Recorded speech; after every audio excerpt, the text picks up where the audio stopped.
A hideous white slave was knocked to the ground by a rack, leaving him disabled and unable to work. A man forced a child to kill the slave with his own hands.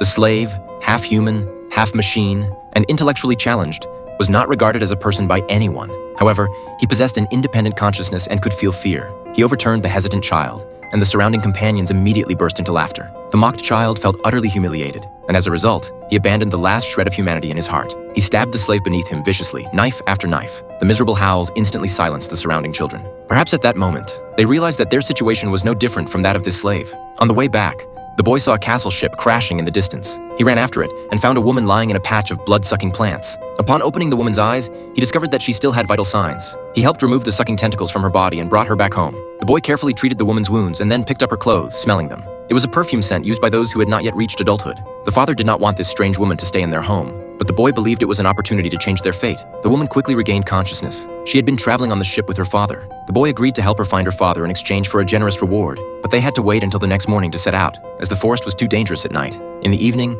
the boy filled a bowl with thin porridge and sprinkled a double portion of breadworms, handing it to the girl. He then dipped his finger in the food, put it in his mouth, and indicated to the girl that she could eat, saying it was the juiciest bowl. However, the girl found it difficult to swallow when she saw the squirming worms in the bowl. Just then, the father inside the house suddenly began to convulse uncontrollably.